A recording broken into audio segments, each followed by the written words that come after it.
राष्ट्रपति मैडम महोदय मैडम, ये आपको डायरेक्टली एड्रेस कर रहा हूँ। पता नहीं आप उसको न्याय दे सकते कि नहीं।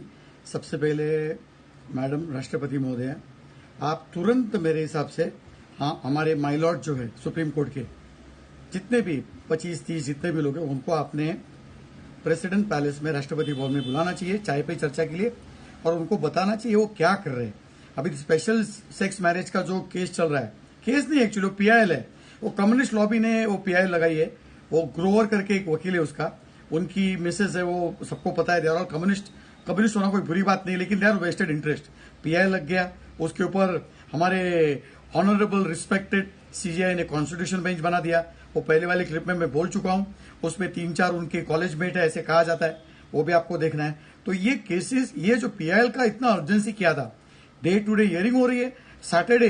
अभी आज 25 अप्रैल है, तो 23 तारीख को सुप्रीम कोर्ट का नोटिस निकलता है कि भैया आउट ऑफ 5 जजेस on the constitutional bench who were hearing the special sex marriage act, same sex marriage act और सेम जेंडर मैरिज एक्ट का, उसमें से 2 जज जो है वो बीमार हो गए। तो भी देखिए वो नोटिस भी निकलता है और मंडे को नहीं बैठेगा ऐसा कहा जाता है, लेकिन आज हियरिंग हो गई क्योंकि हमारे रिस्पेक्टेड ऑनरेबल सीजीआई ने वो जो बीमार जजेस है 2 उनको घर में बैठ के ऑनलाइन आके हियरिंग की। Very good, very very good sir. तो this is how our judicial should work. बीमार हो कुछ भी हो, घर में बैठ के भी काम करना चाहिए। मैं तो बोलता हूं वेकेशन भी नहीं जाना चाहिए। अभी जो वेकेशन लगने वाला है इनका 1-1.5 महीना, why they should be getting 1.5 month vacation sir madam. चलो एनी वो इश्यू नहीं है। अभी ये जो पिटीशन लगा है पीआईएल, उसके ऊपर कॉन्स्टिट्यूशनल बेंच इमीडिएटली बैठ गया। क्या ये लोग मांग रहे हैं? बेसिकली वो लोग हमारा स्पेशल मैरिज एक्ट में जो सेक्शन 16 है उसमें 30 डेज का नोटिस पीरियड है। इंटरफेथ मैरिज या इंटरकास्ट मैरिज है, जो भी मैरिज होता है उसमें 30 डेज का नोटिस देना पड़ता है from both the boy and the girl before getting marriage. तो वो they want to remove, they are seeking to remove section 16 from special marriage act कि भाई वो नोटिस की आवश्यकता नहीं है, प्राइवेसी डिस्टर्ब होती है, प्राइवेसी इफेक्ट होती है, ऐसा करके ये कम्युनिस्ट लॉबी कर रही है। और secondly what they want is they're seeking is to replace the word male and woman with person. तो ये भी this is what they're seeking. Point is madam, आप जानते हैं ये पार्लियामेंट का काम है कि भाई नया एक्ट बनाओ, चेंजेस करो, स्क्रैप करो, this is the parliament job. But why judiciary is getting involved in changing laws and making laws? 377 का भी उन्होंने ऐसा किया था, 377 को हटा दिया.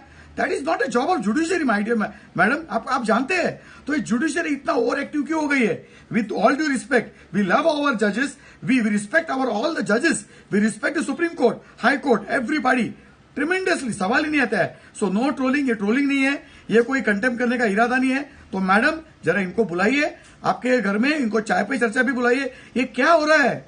ये क्या हो रहा है? ये कम्युनिस्ट मार्क्सिस्ट लॉबी पीआईएल लगाती है. प्रशांत भूषण का भी पीआईएल लग गया था.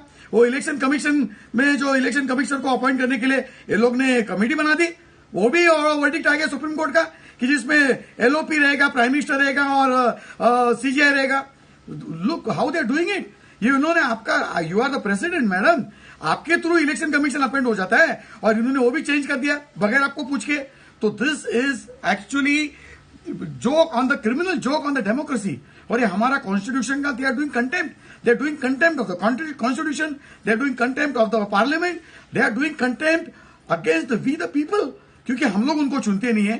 We don't elect the honorable judges in the Supreme Court and High Court. और मार्क्सिस्ट कम्युनिस्ट लोग they never get elected. वो लोग हमेशा इलेक्शन हार जाते हैं. So what they are doing is they want to govern, they want to rule the country through judiciary. जो हरीश साल्वे उन्होंने बोला था कि ये लोग कंट्री को, देश को जुडिशरी के थ्रू रन करना चाहते हैं. 377 हटा दिया इन्होंने. ठीक है, हटाना कोई, मैं ये नहीं बोल रहा हूं कि सही है गलत है. Point is let the parliament and let the assemblies decide who is judiciary, who are this lobbies, communist and Marxist. They fight PIL and get the laws amended, change, ये सब करते हैं. तो मैडम आपको बुलाना चाहिए इनको. ये अभी इतने अर्जेंसी क्यों कर रहे हैं? Again no offence meant to all our जजेस, we respect you, we love you. No contempt, no trolling. Honourable CJI जरा आप इंट्रोस्पेक्ट कीजिए sir. Please don't become arrogant. ठीक है, you are my lord, you are the biggest जज of the biggest court in the country, but please don't abuse your power. लोगों को get out बोल देते हो, डिस्क्रिप्शन का इस्तेमाल करते हो. विकास सिंह को गेट आउट कर दिया और वो मनु सिंह को आप हियरिंग कर देते हो. वो पवन खेरा के मामले में, मनुष्य सिसोदिया का मामले में सेम डे आपने हियरिंग किया, लिस्टिंग किया, मेंशनिंग किया, हियरिंग किया, वर्डिक्ट भी सेम डे पे दिया पवन खेरा का मामले में और मनुष्य सिसोदिया के बारे में, क्योंकि वो मनुष्य सिंह भी आया था आपका, वो भी आपका बैचमेट है स्कूल और कॉलेज में। तो ये जो डिस्क्रिशन पावर है, I think should be taken over by the parliament. इनको डिस्क्रिशन नहीं देना है। और ये जो कमेंट्री पास करते हैं ड्यूरिंग द हियरिंग में इतनी कभी कभी इतनी बकवास कमेंट्री होती है। जैसे नुपुर शर्मा के बारे में वो जज ने बोला था, वो नुपुर शर्मा की जिंदगी बर्बाद कर दी वो जज ने। और बाद में वो डांस बार के बारे में कमेंट्री, दहीहंडी के बारे में कमेंट्री, महाराष्ट्र केस जो चल रहा था उसमें कमेंट्री, 15 मिनट कभी भी कोई भी कमेंट्री करते हैं, ठीक है, वो आपका हक है। So why don't you make your commentary part of the verdict? जो भी आप वर्डिक्ट डिलीवर करते हो 50 पेजेस 100 पेजेस का, तो जितने भी कमेंट्री जजेस ने, ऑनरेबल जजेस ने पास की, why don't you make it part of the verdict? So madam, honourable राष्ट्रपति महोदय, मैडम कृपया इनको आप प्रेसिडेंट पैलेस में बुलाइए, राष्ट्रपति भवन में बुलाइए, चाय पे चर्चा कीजिए और इनको समझाइए boundaries of the judiciary. Judiciary is not suppose to change, amend act pass by the parliament. They are not suppose to change the constitution. Collegium word भी उन्होंने ऐसा ही डाल दिया, 5 जजेस डिसाइड करते हैं। Anyway madam, I don't prolong this video, please call them immediately. और ये अर्जेंसी जो हो रही है, हजारों केसेस पेंडिंग है और ये डेली हियरिंग कर रहे हैं, very good. I commend, I respect, I thank you honourable जजेस for doing the hearing in spite and despite कि 2 जजेस बीमार हैं, आपने घर में बैठ के लोगों को काम पे करने को लगाया honourable CJI. So we respect you, we salute you honourable CJI कि 2 आपके बेंच के जजेस बीमार है, घर में बैठ के आपने उनको ऑनलाइन आने को लगाया। तो please also don't go for vacation. और सारी चीजें, अगर आप बीमार भी पड़े तो आप ऑनलाइन भी आइए और सारे केसेस निपटाइए। सो ऑनरेबल राष्ट्रपति महोदय, प्लीज कॉल देम फॉर चाय पे चर्चा इन Rashtrapati Bhavan and make them understand the boundaries of judiciary, parliament and executive. जो हमको स्कूल में सिखाया गया था हिस्ट्री सिविक में कि भाई parliament is suppose to make the laws, change the laws, scrap the laws.